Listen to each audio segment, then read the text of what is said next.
Hi കൂട്ടുകാരെ, എല്ലാവരും എന്ത് പറയണോ? സുഖല്ലേ? നമുക്കിന്ന് ചെറിയൊരു ഊണിന്റെ ഓർഡർ ഉണ്ട് കേട്ടോ. അപ്പൊ അതിന്റെ തിരക്കിലാ ഞാൻ. അപ്പൊ നമുക്ക് ഇന്ന് ഉണ്ടാക്കി നോക്കാം. അപ്പൊ ആദ്യം തന്നെ കാബേജ് ഉപ്പേരി, അതിനുള്ള കടുക് പൊട്ടിക്കല്, ഉഴുന്ന് പരിപ്പ്, കടലപ്പരിപ്പ് എല്ലാം ഇട്ട് പൊട്ടിയതിന് ശേഷം നമ്മുടെ കാബേജിനെ റെഡിയാക്കി ആയിരിക്കും അങ്ങോട്ട് തട്ടിയിട്ട് നാളികേരമൊക്കെ മേലെ വിതറി. അങ്ങനെ നമ്മുടെ കാബേജ് റെഡി ആയിക്കൊണ്ടിരിക്കുന്നു.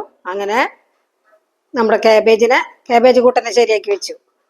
ഇനി അടുത്തത് നമ്മുടെ അവിയൽ ചേർത്തിന്. അപ്പൊ അവിയലിന് അങ്ങനെ അങ്ങോട്ട് വേവാൻ ബുദ്ധിമുട്ടുള്ള കഷ്ണങ്ങളൊക്കെ നമ്മൾ ആദ്യം അങ്ങോട്ട് ഇട്ടു.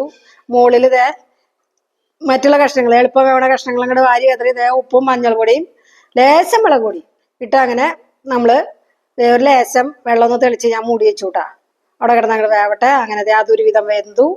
നമ്മൾ പൂ എതറണ പോലെ നമ്മുടെ നാളികേരം അങ്ങോട്ട് പച്ചമുളകും ജീരകവും ചുവന്നുള്ളിയൊക്കെ അങ്ങോട്ട് ചതച്ച് മിക്സ് ചെയ്തു കേട്ടാ. അങ്ങനെ നമ്മുടെ അവിയൽ കുട്ടൻ ശരിയായിക്കൊണ്ടിരിക്കുകയാണ്.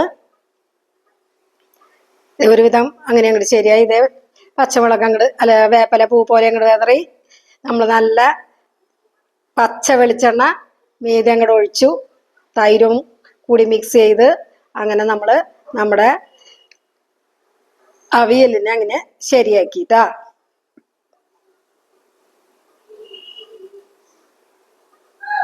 നല്ല മണം വരുന്നുണ്ട്. പച്ച വെളിച്ചെണ്ണ ഒഴിച്ചപ്പോ എന്താ മണം. അടുത്ത് നമ്മുടെ സാമ്പാർ ചേട്ടൻ അങ്ങനെ ശരിയായിക്കൊണ്ടിരിക്കുന്നു. മല്ലിയിലേക്ക് ഇട്ട് സാമ്പാർ റെഡിയായി. പപ്പടം കാച്ചി ആ പണിയും കഴിഞ്ഞു. അങ്ങനെ നമ്മുടെ പപ്പടം കാച്ചിലും തൈരും അച്ചാറൊക്കെ റെഡി. നമ്മുടെ പാഴ്സൽ റെഡി ആയിട്ടാ. അപ്പം